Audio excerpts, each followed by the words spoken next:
బోర్ల రామాంజనేయులు గారు.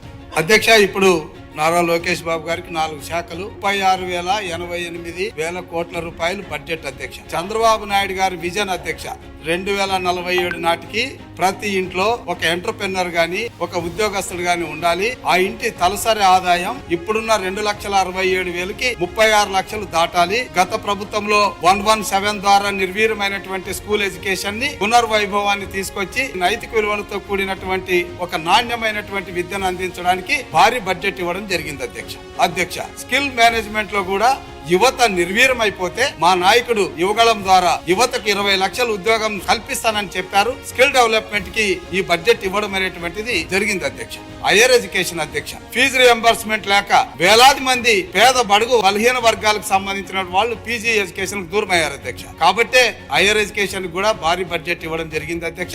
చివరిగా జగన్మోహన్ రెడ్డి చేసిన నిర్వాహకం వల్ల ఐటీ పరిశ్రమలు పారిపోతే మళ్ళా ఆ పరిశ్రమలు తీసుకొచ్చి ఒక స్థానాన్ని కల్పించి తద్వారా ఉద్యోగ అవకాశాలు కల్పించాలన్నటువంటి ప్రధాన ఉద్దేశంతోనే దాన్ని కూడా బడ్జెట్ కేటాయించడం జరిగింది అధ్యక్ష.